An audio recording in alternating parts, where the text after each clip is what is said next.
ഉസ്താദുമാരെ, എൻ്റെ പ്രിയപ്പെട്ട കുട്ടികളെ, അസ്സലാമു അലൈക്കും വറഹ്മത്തുള്ളാഹി.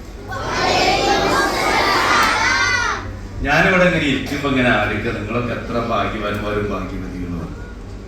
എന്താണെന്നറിയോ, ഞങ്ങളൊക്കെ കുട്ടിക്കാലത്ത് ഇങ്ങനെ ഈ മദ്രസയിൽ പോകുന്ന സമയത്തൊക്കെ ഒരു ചൂരല് മേശമേലുണ്ടാവും.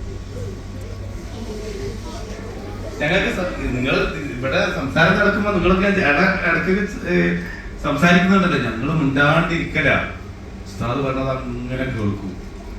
അപ്പൊ യഥാർത്ഥത്തില് ആ അടി കിട്ടിയിട്ടും നന്നാകാത്ത ആൾക്കാരാണ് ഞങ്ങള്. അപ്പം ചൂരല് പോലും ഇല്ലാതെ നന്നായ ഈ കുട്ടികളാണ് നിങ്ങൾ. ഇതില് വലിയ അഭിമാനം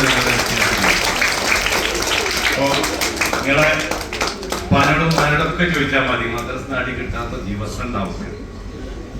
എങ്ങനായാലും അത് ഒരു അടി കിട്ടുന്ന കാലഘട്ടം, അവിടെയാണ് നിങ്ങളെ ഏറ്റവും വലിയ ഭാഗ്യം. കാരണം ദാറുൽ ഈമാൻ മദ്രസയിൽ നിങ്ങളോടൊപ്പം നിൽക്കുന്ന, നിങ്ങളെ സ്നേഹിക്കുന്ന അധ്യാപികമാരും അധ്യാപകരും ഉണ്ട് എന്നുള്ളത് നിങ്ങളെ സംബന്ധിച്ചിടത്തോളം ഏറ്റവും ഭാഗ്യമുള്ള ഒരു കാര്യമാണ്. അത് ഈ കാലഘട്ടത്തിന്റെ കൂടി പ്രത്യേകതയാണ്. ഇപ്പൊ ഞാൻ അത്ഭുതപ്പെട്ടു പോയി. സുബൈർ സാഹിബ് നേരത്തെ പ്രസംഗിച്ചപ്പോ ഈ ചരിത്രത്തിന്റെ ഭാഗത്ത്